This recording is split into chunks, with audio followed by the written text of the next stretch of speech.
하나님 영벌에 처할 저희들 십자가로 구원해 주셔서 감사합니다. 언제나 험한 십자가 붙들며 살아가는 저희들 되게 하여 주옵소서. 오늘 부족한 종도 십자가 붙들고 말씀 전하는 부족한 종 되게 하여 주옵소서. 미참한 발걸음들이 있으면 재촉하여 주옵소서.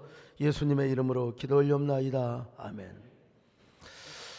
여러분, 내가 나를 사랑해야 되는데 가끔 내가 싫어질 때가 있죠. 어떨 때는 막 내가 미치도록 싫어질 때가 있습니다. 이걸 심리학적인 용어로 뭐라고 하냐면 자기 혐오, 또 어떤 자학이라고 하는 것인데요. 여러분, 자기 혐오를 하며 살아가는 사람은 삶이 파괴적일 수밖에 없어요. 언어가 파괴적일 수밖에 없고요. 왜 우리는 나를 싫어하는 걸까요? 마크 버논이 쓴 서른의 철학이라는 책을 보면은 대부분 이 젊은 사람들은요, 삶이 서툴어서 자신이 싫어진다는 겁니다. 아니, 당연히 인생은 누구나 처음이니까 서툴 수밖에 없는 거죠. 서툴다고 싫어지면은 어떻게 되는 것입니까? 강지훈 교수가 쓴 내가 정말 미치도록 싫어질 때라는 책을 보면은 자기 혐오에 대한 이야기를 굉장히 많이 열거하고 있습니다. 가장 큰 원인이 뭐냐? 열등감과 낮은 자존감이라는 것입니다. 열등감이 생기고 자존감이 밑바닥으로 떨어지면은 내가 싫대요. 그냥 살고 싶은 마음이 없다는 것입니다. 소심함도 그 이유 중에 하나라는 것이죠. 나는 왜 이렇게 용기가 없을까? 남에게 발표할 때 우리는 좀 마이크를 딱 주면 담대해지는데 이게 마이크를 안 쥐어주면 허전해요. 근데 어떤 분은 마이크를 막 불안 공포증이 와가지고 막 대인 이런 사람이 있거든요. 또 어떤 사람은 분노의 반복이라는 거예요. 성질을 팍 내놓고, 또 어떤 사람은 자꾸 누가 미워진다는 겁니다. 막 그냥 누구를 향해요 적대감을 갖게 된다는 겁니다. 이런 자신이 너무나 싫어진다는 거예요. 또 완벽주의, 저도 좀 완벽주의가 있습니다. 다른 건 설렁설렁 하는데 예를 들어 원고를 쓴다든지 이게 원고를 교정한다든지 이건 절대로 남에게 못 맡겨 제가 합니다. 여러분. 더 중요한 것은 여러 가지 자기 안에 여러 가지 자아가 있다는 거예요. 다중적 자아, 다중적 인격자. 그래가지고 내 안에 부정적인 자아들이 막 많아가지고 말이죠. 그래서 일찍이 CCM 가서 하덕규 씨는 이런 노래를 불렀습니다. 내 속에 내가 너무 많다는 것입니다. 이 다중적 자아죠. 근데 이게 창조적인 자아, 긍정적 자아, 또 건강한 자아가 아니라 뭐냐면 자꾸 부정적인 자아인 거예요. 그래서 나중에 이 노래를 또 이제 조성모 씨가 리메이크 하기는 했는데, 여러분 이거 대중가요이기도 하지만 원래는 CCM 노래였다는 사실을 아셔야 됩니다. 내 속에 내가 너무도 많아 당신의 쉴 것 없어. 내 속에 헛된 바람들 당신의, 여러분 주님이 우리 안에 쉴 곳이 없다는 이야기입니다. 지금 여러분, 내 속에 내가 어쩔 수 없는 어둠 당신의 쉴 자리를 뺏고, 내 속에 내가 이길 수 없는 슬픔, 이 우울증이 있다는 거죠. 무성한 자신이 어떤 존재와 같느냐? 무성한 가시나무 숲과 같다는 것입니다. 우리 그렇잖아요. 막 짜증내고 원망하고, 그러니 그런 마음에 주님이 어떻게 기쁘게 우리 마음에 거할 수가 있겠습니까? 참 이유를 아는 자기 혐오는 그래도 치유할 수 있어요. 근데 이유를 알 수가 없는 이놈의 이 자기 혐오는 어떻게 치료하느냐는 말입니다. 이런 사람은 결국은 어떻게 흘러가느냐? 자기애적 인격 장애로 발전하게 되어 있어요. Narcissistic Personality Disorder라고. 여러분, 이 자기애와 자애는 다르다는 거 아시죠? 자기애와 자애는 자애는 정상적인 것이고 자기애는 비정상적인 거예요. 야스토리 야모우가 쓴 단단한 삶이라는 책을 보면은 자기애와 자애를 이렇게 구분하고 있습니다. 자애는 자기 자신을 있는 그대로 받아들이는 것이고, 자기애는 자기 자신에게 사로잡히는 자기도취와 자만이라고 하는 것입니다. 자기애는 자기 혐오를 덮기 위해서 막 위선을 떨고 막 외식을 하게 되는 거예요, 바리새인들처럼. 그런데 자예는 있는 그대로의 자신의 모습을 상대방에게 보이려고 하는 거예요. 예, 뭐 거침없이. 그런 의미에서 야스토리 야무에 의하면 사랑은 자애로부터 발생하고 집착은 자기애로부터 형성이 된다, 생긴다는 것입니다. 이유를 모르는 자기 혐오가 있다면 이거 어떻게 하겠습니까? 지난주 수요일 MBN에서 가요계의 전설, 지칠 줄 모르고 아직도 왕성한 활동을 하고 계시는 우리 남진 장로님의 생애를 망라한 인생의 노래죠. 우리들의 남진. 우리들의 남진. 여러분, 참 제목도 좋아요. 그 빅쇼가 방영이 되었는데 남진 장로님의 노래를 부르면 물론 어쩌다 우울한 노래도 있습니다. 당신과 나 사이에 저 바다가 없었다면 그냥 이런 노래도 있는데 대부분 그건 초년시대의 노래고 거의 전성기 때 노래는 대부분 긍정적인 노래입니다. 확신에 찬 노래입니다. 여러분, 특별히 있잖아요. 나야 나 이런 노래 있잖아요. 예. 나 건들지 마라 이거요. 운명아 비껴라, 이 몸께서 행차하신다. 때로는 깃털처럼 휘날리고 때로는 먼지처럼 밟히고 아자 이렇게 시작하는 거예요. 나야 나. 이제 이 나훈아 선생님 같은 경우는 조금 이렇게 우리 아버지 표현에 하면 좀 질질 짜신다고. 근데 또 이분은 이분대로 엘리제의 그런 음이 또 맛이 있어요. 갈무리라고 하는 그 노래를 보면은 참 내가 왜 이러는지 모른다는 겁니다. 도대체 내가 왜 이러는지 도대체 알 수가 없다는 것입니다. 꼬집어 말할 수는 없지만 서러운 마음 나도 몰라. 그러면서요, 이러는 내가 정말 싫어, 이러는 내가 정말 미워. 근데 이제 이러는 내가 정말 싫어 할 때는 막 인상을 써야 되는데 이분은 이러는 내가 정말 싫어 하얀 인발을 내놓고 이러는 내가 정말 미워. 그래서 이게 참 넌센스예요 사실은요. 근데 노래니까 그래야죠. 예, 노래니까 그렇게 또 즐겁게 불러드려야죠. 아무튼 이유가 없는 자기 혐오가 어디가 있겠어요. 이유를 몰라서 그런 거지 이유는 다 있습니다. 물론 이 모든 이유를 거슬러 올라가면 뭔 줄 아세요? 죄입니다. 죄. 사실은 모든 우울증, 심리적인 모든 그런 그 근원의 뿌리를 보면 죄예요, 죄. 프로이드가 그걸 발견하지 못한 거예요. 융이 그런 걸 발견하지 못한 겁니다, 사실. 모든 어두운 현상의 뿌리는 뭐냐? 죄라는 겁니다. 오늘 베드로가 주님을 얼마나 사랑한다고 했습니까? 그런 자신의 열정과 사랑을 주님이 몰라주신 것에 대해서 얼마나 섭섭한지 몰라. 주님, 내가 얼마나 주님을 사랑하는데요. 죽을지언정 감옥에 갇힐정 난 주님을 따라가겠습니다. 자, 마태복음 26장 33절 읽습니다. 시작. 베드로가 대답하여 이르되 모두 주를 버릴지라도 나는 결코 버리지 않겠나이다. 다 버린다 해도 나는 주님을 버리지 않겠다는 겁니다. 여러분, 참 진짜 팬으로 말하면 뭐라고 할까요? 열광적인 팬이요, 찐팬입니다. 한마디로 덕질 중에 덕질을 하는 사람이었습니다.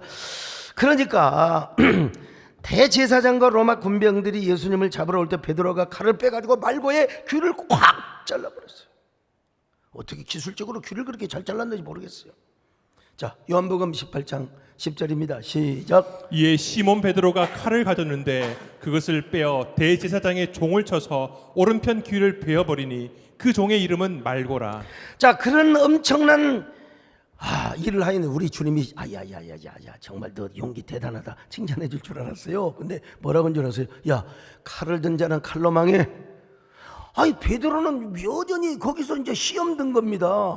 그리고 예수님이 하늘에 벼락을 치고 하늘에 막 그냥 불을 당겨가지고 저 종자들, 저 대제사장의 종자들, 저 종자놈들, 군병들을 방향 벼락으로 떨어쳐서 죽일 줄 알았는데 예수님이 그냥 아무 소리 없이 힘없이 묶여가지고 그냥 끌려가는 겁니다. 이 모습이 얼마나 자존심이 상했는지 몰라.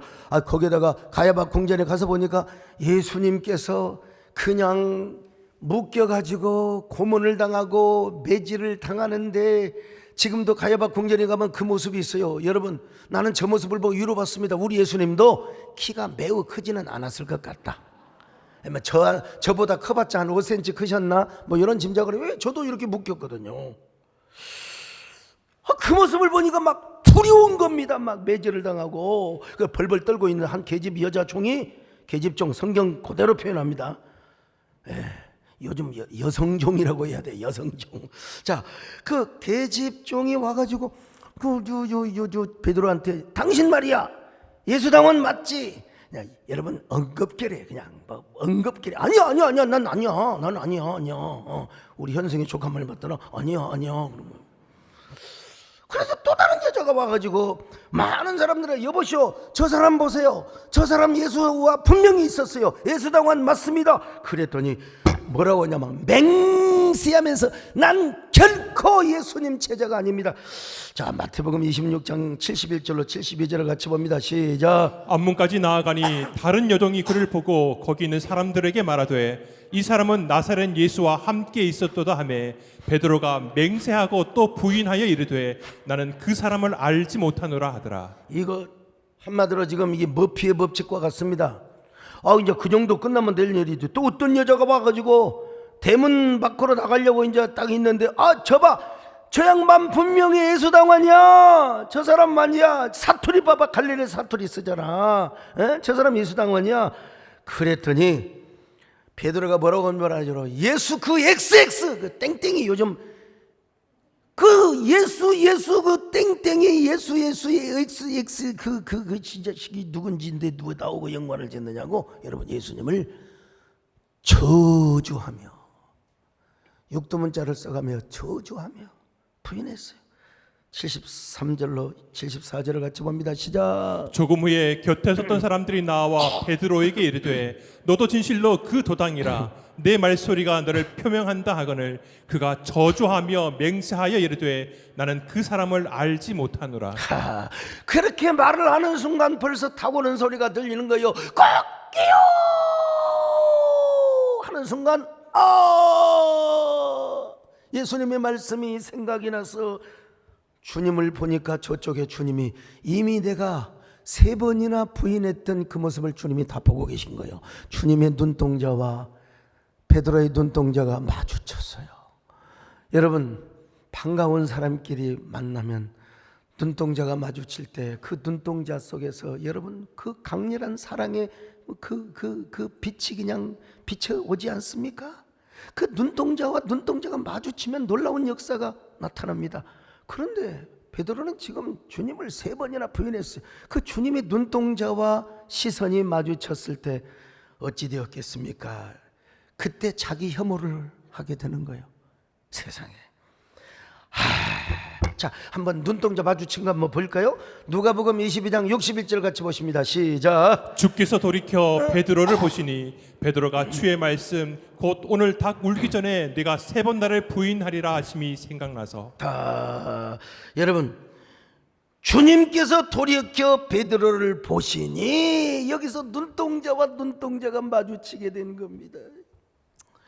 얼마나 부끄러움과 수치, 자기 혐오, 자학을 느꼈겠습니까? 그래서 바깥에 나가서 울었어요. 아무리 우는데도, 아무리 통곡하는데도 전설에 의하면은 베드로가 통곡을 하는데 막 눈물이 또랑을 이룰 정도로, 여러분 아무리 눈물을 많이 흘린다고 또랑이 이루어집니까? 그런 정도로 눈물을 많이 흘렸다는 거예요. 근데도 이건 사실은 어떤 엄밀한 의미에서 회개라고 하기는 좀 곤란해요. 자기 학대, 자기가 너무 싫어진 거예요. 그런 눈물을 진짜 진정한 인격적 회개를 했다면 왜 자기가 갈릴리 바다 저 고기잡이 업으로 또 돌아갑니까? 왜 리턴을 하겠습니까? 나 같은 놈은 하나님의 종이 될 자격이 없어. 나 같은 놈은 예수님의 수제자 될 자격이 없어. 에라이, 내가 무슨 수제자라고. 가서 고기잡이 업으로 돌아가야지. 나 같은 놈이 무슨 하나님의 일을 한다고. 여러분 자, 요한복음 21장 3절입니다. 시작. 시몬 베드로가 나는 물고기 잡으러 가노라 하니 그들이 우리도 함께 가겠다 하고 나가서 배에 올랐으나 그날 밤에 아무것도 잡지 못하였더니. 이건 회개라기보다 자기 혐오의 눈물이요. 자신이 너무 미운 거요. 가만히 생각해 보니까 베드로는 예수님에게 광팬으로 따라다닌 것이지 진정한 제자가 아니었어요. 정말 자기 보기에는 주님을 제일 사랑한 것처럼 느껴졌지만 아니요, 지내놓고 보니까 자신은 광팬이요. 그런 의미에서 카일 아이들만 목사가 귀한 책을 하나 썼어요. 팬인가 제자인가. 당신은 팬으로 주님을 섬기는가 아니면 진정한 제자로 섬기는가. 영어의 원래 책 제목은 Not a fan, 팬이 되어서는 안 된다 이 말이요. 여러분은 어떤 사람입니까? 팬입니까? 아니면 제자로 주님을 섬기는 사람입니까? 팬은요, 누군가를 열정적으로 좋아합니다. 운동선수를, 연예인을 막 열광적으로 박수치고, 근데 내 기대와는 달라. 팬이 나를 저버렸어. 내가 생각하는 팬이 아니야. 운동선수도 아니 계속해서 내가 원하는 대로 그냥 해야 되는데 그렇지 않아. 그러면은 어떻게 된 줄 아세요? 팬을 향하여 욕을 합니다. 막 야구장에서 막 야유를 막 그냥 팬심이 타는 것으로 가는 게 이게 팬의 특징입니다. 그런 의미에서 카일 아이들만 목사는요, 절대로 예수님을 팬으로 따르지 말고 예수님을 제자로 따라야 한다고 강조하고 있습니다. 팬은 어떤 경우도요 희생하지 않습니다. 좋아만 하지. 제자는 그렇지 않습니다. 희생을 합니다. 그리고 헌신을 합니다. 죽으라면 죽어요. 죽으라면 죽겠어요. 당신이 죽으라시면. 그래서 여러분, 예수님의 제자들은 다 숨겨 있잖아요. 우리도 주님이 죽으라면 죽을 수 있을 정도. 이게 여러분 팬이 아니라 이게 덕질이 아니요, 진정한 제자라는 것입니다. 베드로가 보니까 자기는 제자가 아니었어요. 그래서 너무나 미안해. 주님 앞에 자기 혐오의 마음을 가지고 갈릴리로 가서 고기잡이 업으로 돌아가 버렸어요. 이것이 바로 베드로의 모습이었습니다. 여러분, 베드로 같은 예수님을 3년이나 직접 목격하고 따라다녔던 수제자도 아이고 자기 혐오를 하고 있었다면 우리인들이겠습니까? 여러분, 우리도 자기 혐오를 하게 되는 거예요. 할 수가 있어요. 저도 마찬가지입니다. 여러분, 저라고 맨날 자신이 있고 낭만적이고, 어떤 분이 지난주에 와가지고 야 서목사님 어쩜 이렇게 막 자신감이 넘친 게 아니에요. 지금 확신이 있고, 제가 여러분 어떨 때로 제가 얌전하게 설교를 한번 해봅니다. 여러분 그랬죠? 예, 저도 그랬어요. 그랬더니 나가면서 뭐라고 한 줄 아세요? 목사님 어디 아프세요? 그러더라고요. 목사님 닿지가 않다는 겁니다. 아무튼 근데 저도 단점이 있어요. 거절하지 못한, 그리고 막 약속을 쉽게 합니다. 예, 아이 알았습니다. 딱 해놓고 이거 약속 지키기가 얼마나 힘든지 아세요? 나 약속을 하면 지키는 사람이거든. 이제 앞으로 약속을 함부로 좀 안 하려고 합니다. 아무튼 그래서 제 자신이 힘들고 내가 왜 그랬을까, 내가 왜 이렇게 어렵게 약속을 지키느냐 말이야. 그런 것에 대해서 제가 아주 마음이 안 들 때가 있어요. 여러분은 뭐가 마음에 안 드세요? 우리가 마음에 좀 안 드는 경우가 있을 때 우리는 어떻게 해야 되는가? 첫째로 기본적으로 자기를 존중하고 수용하는 마음을 가져야 됩니다. 원래 하나님이 나를 이렇게 지으신 걸 어떻게, 나 우리 권사님 뭐라고 해요? 아니 하나님이 나를 이렇게 지었는데 어떨 거냐고. 제가 원래 좀 손이 크고 좀 이렇게 그냥 그렇지 않습니까? 마음도 크고 말그릇도 크고, 나는 진짜 키만 작을 뿐이지 다 내가 볼 때 정말 멋있어 정말. 또 비웃네. 저 봐줘, 비웃는 사람 치고 건강에 여러분 이익될 사람 하나도 없습니다. 자기를 존중하고 수용할 수 있는 사람, 나는 자기를 존중하고 수용하니까 내가 힘들어도 또 내가 어떨 거냐, 또 약속 지키며 내가 살아야지. 건강한 자아상을 갖게 되는 거예요. 이런 건강한 자아상을 갖는 사람이 남도 포용하게 되고요, 남의 부족함도 수용할 수 있어요. 이런 사람은 절대로 부정적인 자아 형성이 이루어지지 않아요. 내 안에 창조적인 긍정적인 자아가 형성이 되는 거죠. 근데 내 안에 부정적인 자아가 형성이 된 사람은 남 흉 안 보고는 못 살아. 남을 욕해야 돼. 어떻든 막 남을 비난하고 공격하고. 난 그래서 유튜브 쭉 보면서 아하 어쩔 수가 없구나. 이런 사람은 자기 스스로를 파괴합니다. 언어가 파괴가 되고 인간관계가 파괴가 되고, 그러니까 끼리끼리 뭐 이익단체처럼 모일지 모르지만 나중에 다 흩어져요. 다 깨져요. 여러분, 분명히 증오를 심고 미움을 심고 남을 비난하고 공격하는 사람은 파괴된 사나이가 되는 거예요. 파괴된 우먼이 되는 것입니다. 여러분, 나 분명히 알아야 됩니다. 여러분, 파괴적인 삶을 나 혼자 사는 게 아니라 그런 파괴적인 집단을 만들게 된다는 사실을 알아야 돼요. 베드로가 이걸 좀 알았어야지. 그리고 주님께서 베드로에게 경고를 하였을 때 그 말씀을 붙잡고 자신이 깨어 경성했어야지요. 여러분, 이 자기 수용을 한다는 게 얼마나 아니요 예수님 절대로 나는 그럴 수 없다고 그러다가 여러분 망신 완전히 개망신 당했잖아요. 그냥 얼마나 쪽팔려요. 우리 여러분 증오 같은 거 심지 말고요, 사랑을 심읍시다. 할렐루야. 우리 축복을 심읍시다. 온유를 심읍시다. 은혜를 심읍시다. 할렐루야. 당신은 하나님의 언약 안에 있는 축복의 통로, 당신을 통하여서 열방이 주께 돌아오게. 자, 이제 어제 시집이 나왔더라고요. 다음 주에 이제 서점에 깔리게 되는데, 시집 제목이 너의 이름을 사랑이라 부른다. 이 사랑이란 말은 일반적인 사랑이 아니고 사랑이라는 고유명사입니다. 고유명사. 그래서 이게 색깔도 벌써 사랑이라는 걸 색깔도 다르게 했잖아요. 이 시집이 나오는 호랑이, 사자, 나비, 풀벌레, 종달새, 이건 저의 분신이고 그리고 저의 은유입니다. 시적 화자와 소재가 분리되지가 않아요. 호랑이가 내가 되고 내가 호랑이가 되고, 그래서 사랑과 그리움, 꿈과 희망을 노래하고 있는 시입니다.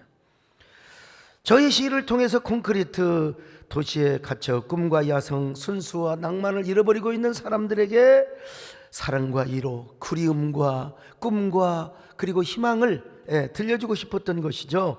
이런 저의 시를 꿰뚫으시고 이 시대 최고의 시인이신 정호성 선생님께서 이렇게 시를 평해 주셨습니다. 이 시집은 사랑이야말로 인간 존재의 본질적 가치라는 것을 일깨워준다. 그리고 그 사랑이 절대적 사랑에 의해 완성된다는 것을 깨닫게 한다. 그는 이 시집에서 나비와 매미 등의 풀벌레들과 호랑이와 사자 등의 동물들을 은유화해서 결국 인간의 사랑이 어떻게 실천되고 구별되어야 하는가를 이야기한다. 고독한 기도 시간에 시를 쓰는 소강성 목사님의 음성이 낙엽과 한막는 소리처럼 들린다. 그렇다. 시는 영혼의 기도다. 다른 사람에게 또 이렇게 안 쓰죠. 저는 목사이기 때문에요. 시집에 실린 여러 시가 있지만 요즘 가을에 풀벌레 소리, 여러분 풀벌레 소리, 풀벌레를 제가 여러 개 썼는데 풀벌레 6을 한번 들어보실래요? 누구도 나를 찾을 수 없는, 아무도 없는 고요한 산속에서 혼자 주저앉아 울고 싶을 때 너는 나에게 왔지. 살아있기에 아픈 거라고, 사랑하기에 그리운 거라고 너의 노래소리를 들려주며 텅 빈 마음을 토닥토닥 해주었지. 아주 쉬워요. 아이고 그렇죠. 아주 쉬워요. 풀벌레 10이라는 시 한번 들어보실래요? 너의 이름을 부르면 풀잎에 바람이 스치고 가을나무까지 사이로 별이 뜨고 들고가 꽃잎이 이슬에 맺힌다. 무거운 돌덩이 하나 옮겨지고 숲풀 사이로 반딧불이 날아오른다. 눈에 보이지 않아도 밤의 어둠 속에서 노래하는 너의 사랑의 선율이 달빛이 되어 촉촉한 두 눈동자에 차오른다. 얼마나 다행인가. 이 기나긴 가을밤 네가 있어서 너의 노래소리를 들을 수 있어서. 모두가 그리움이고 사랑이고 다 인간 애입니다. 여러분, 재료는 풀벌레이지만 다 인간과 인간 사이를 지금 놀이하고 있는 것입니다. 여러분, 이런 사랑과 그리움은 자기 존중과 자기 수용이 있을 때 할 수 있는 거예요. 이런 사람이 건강한 커뮤니티를 이루게 되고 그리고 건강한 사회를 이루게 되는 거예요. 자기 존중과 자기 수용. 여러분 모두 다 자기를 존중하고 수용할 수 있기를 축원합니다. 남하고 비교하지 마세요. 나는 나대로 하나님이 만들어 줬는데 뭘 비교를 하느냐 이거요. 그럴 때 자기 존중과 자기 수용을 하게 되는 거예요. 두 번째는 뭐냐? 자, 주님이 내 안에 찾아오셔서 내 마음을 만져주시고 회복해 주시도록 기도를 해야 되겠죠.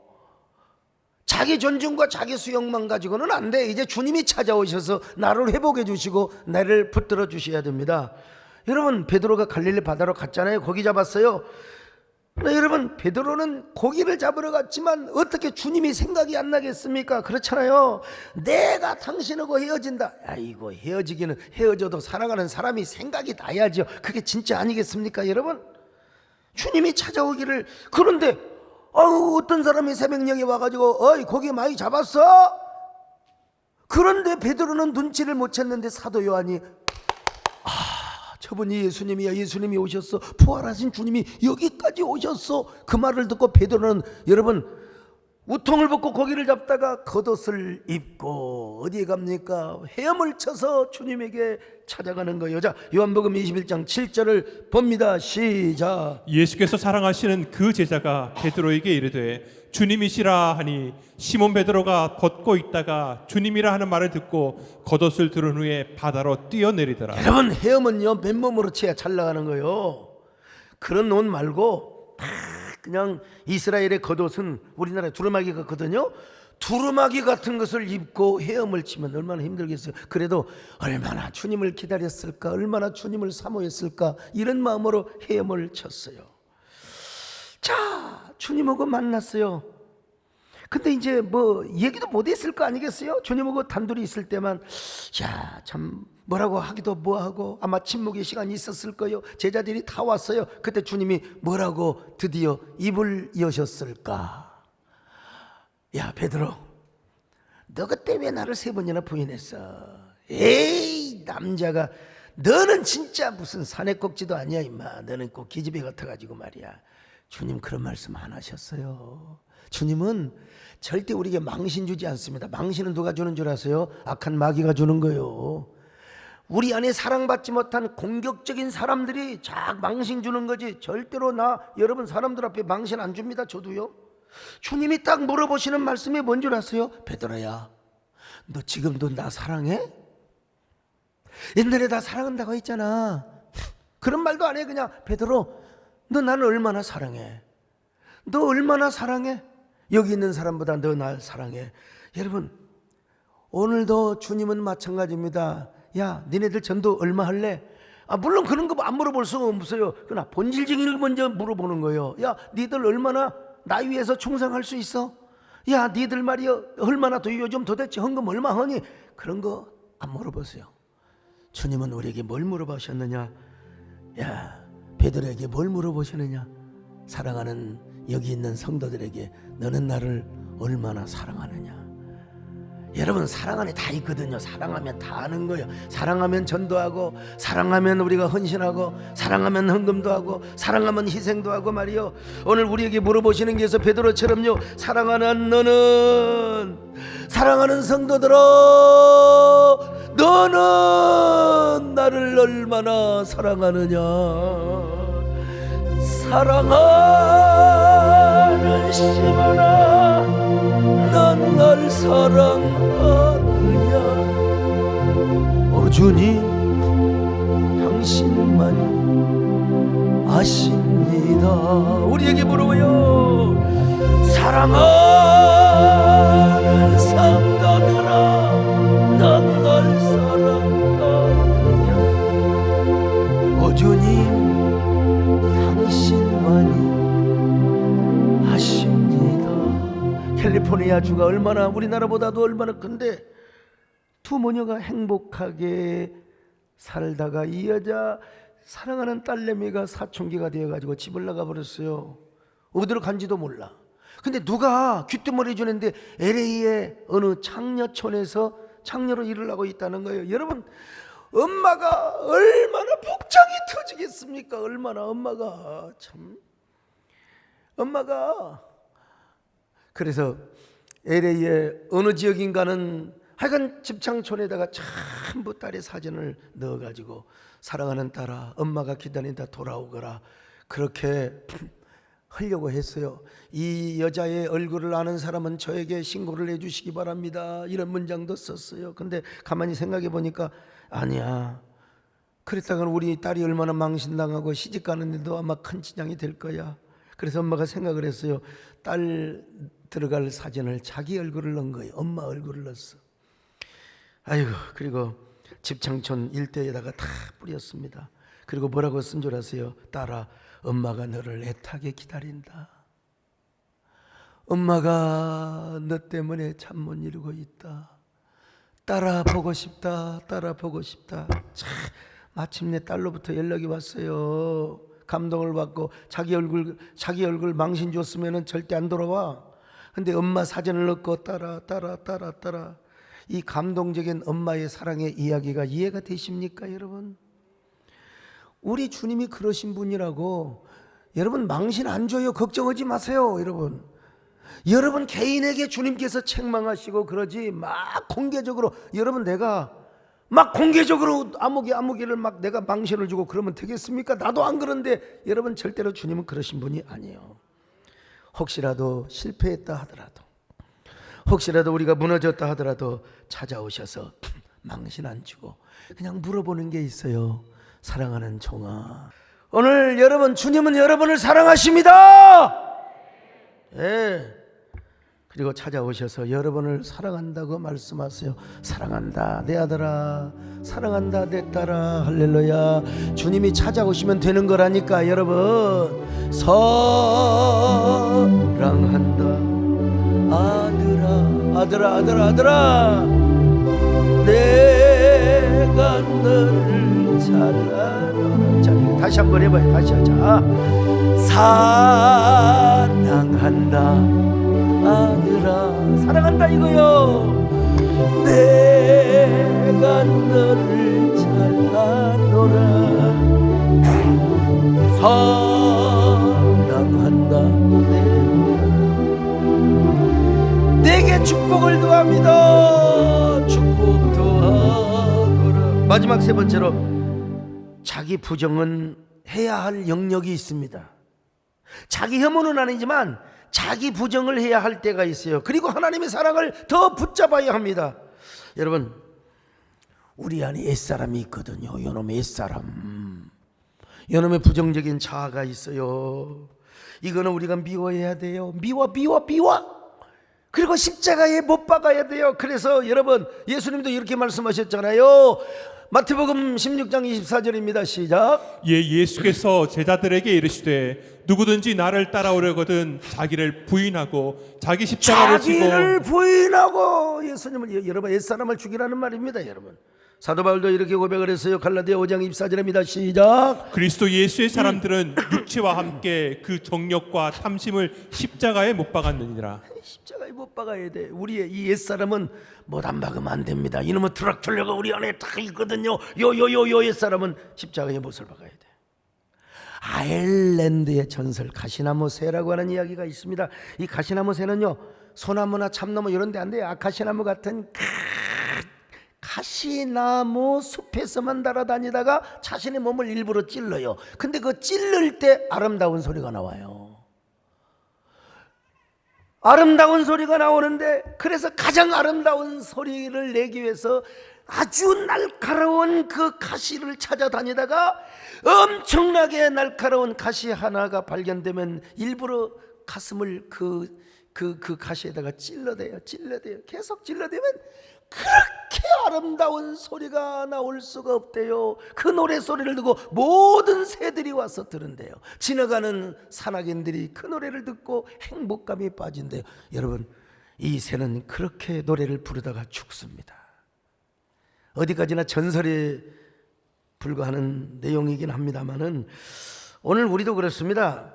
우리 안에 있는 부정적인 자아, 우리 안에 있는 옛사람, 요놈의 죄성, 요거 죽이지 않으면 우리는 바리새인이 됩니다. 우리는 위선자가 됩니다. 우리는 언제나 파괴적인 삶을 살 수밖에 없어요. 그러니까 우리가 정말 그 뾰족한 가시, 십자가의 가시로 우리의 모든 옛사람을 찔러 죽일 때 우리도 가장 아름다운 소리로 주님을 찬양하게 되는 겁니다.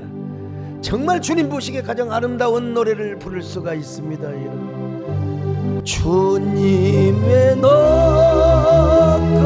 위대하신 내 영혼이 찬양하네. Ten sings my soul, my Savior come to sing. How great, how great,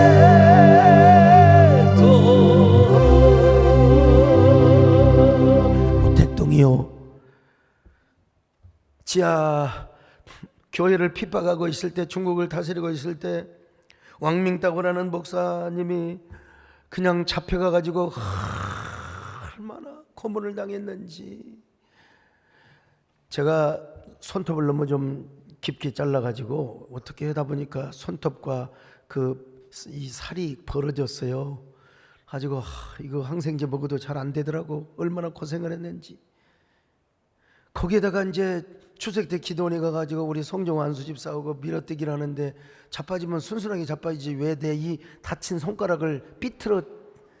이 영상 있는데 이거 진짜 삐뚤어 하면서 자빠진 거예요. 그래갖고 손이 더 갈라졌어요.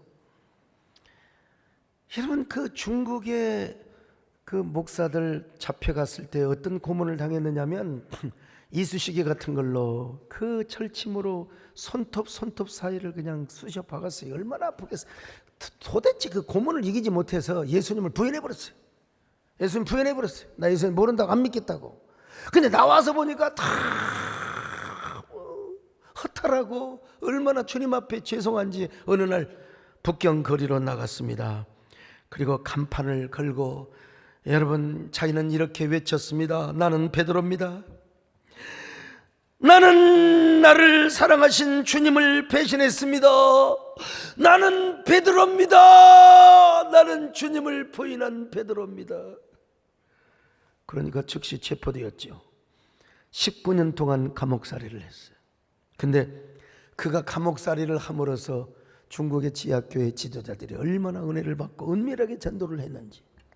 여러분, 중국이 개혁 개방을 한다고 했을 때 여러분, 지하교회가 당시에 무슨 1억인가 2억인가 수많은 교인들이 지상으로 나왔지 않습니까?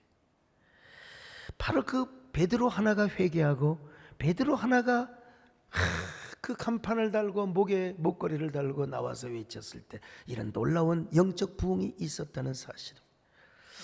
여러분, 살다 보면 나도 내 자신이 부끄러울 때가 있습니다. 싫어질 때가 있습니다. 자기 혐오 속에 빠질 때가 있어요. 언제 그럴 때? 언제 그럴까요? 우리가 주님을 부인할 때, 혹은 주님의 감동에 불순종할 때, 또 정말 주님을 진정으로 사랑하지 못할 때가 첫째고요. 근데 중요한 건 뭐냐면 우리는 주님을 사랑하는데 부족한 믿음을 갖고 있고, 나는 내가 싫어서 내가 스스로 내가 어두운 골목에 가서 숨고 어두운 곳에 가서 주님과 상관없는 곳에 가서 내가 숨은다 할지라도 여러분, 주님은 거기도 찾아오신다는 거예요. 왜냐하면 여러분, 저 갈릴리 어부 그 고기잡이 하고 있는 베드로에게 찾아오신 우리 주님께서 여러분들에게도 여러분, 그래서 시편 기자는 뭐라고 말했어요? 내가 저 바다 끝에 거한다 할지라도 내가 저 스올에 내 자리를 변다 할지라도 주님은 거기까지 계시며 나를 찾아오신다는 것입니다. 여러분, 오늘 주님이 우리에게 찾아오셔서 여러분에게 말씀하십니다. 사랑하는 성도들아, 내가 너를 얼마나 사랑하는데, 내가 너를 얼마나 좋아하는데, 야, 세상 사람들이 아니 네가 너를 손가락질해도 나는 너에게 손가락질하지 않는다. 너 자신마저도 내가 싫어질 때도 나는 너를 싫어하지 않는다. 야고보, 나는 너를 절대로 싫어하지 않는다. 너를 끝까지 사랑한다. 그래서 내가 너를 반드시 회복시켜 줄 거야. 너의 손을 잡아 줄 거야. 너의 손을 붙잡고 너로 하여금 사명자의 길을 걸어가게 할 거야. 오늘 여러분 이러한 음성을 들으시기를 바랍니다. 오늘 제가 외친 이 음성이 하나님의 음성으로 들려시기를 바랍니다.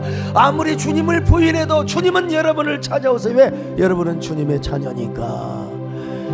그러나 언젠가 주님을 부인하며 원망하고 있을 때에 나에게 오셔서 사랑의 손길로 어루만지셨네. 거절할 수 없어, 외면할 수 없어. 주님의 그 손 잡았었네. 주님의 사랑에 뜨거운 눈물을 흘리고야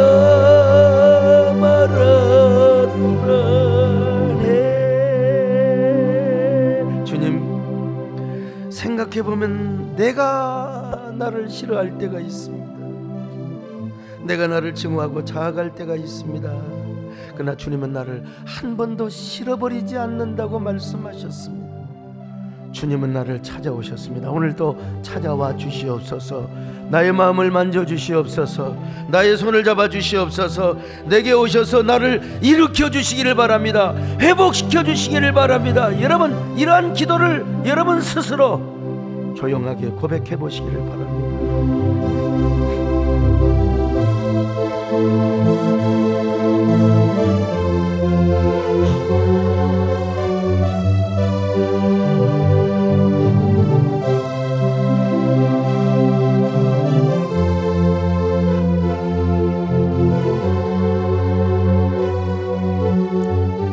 하나님, 내가 나를 싫어할 때도 있지만 주님은 한 번도 우리를 버린 적이 없고 싫다고 한 적이 없으셨습니다. 오늘도 우리를 붙잡아 주시고 우리를 회복시켜 주시고 우리를 일으켜 주시옵소서. 예수님의 이름으로 기도 올려옵나이다. 아멘.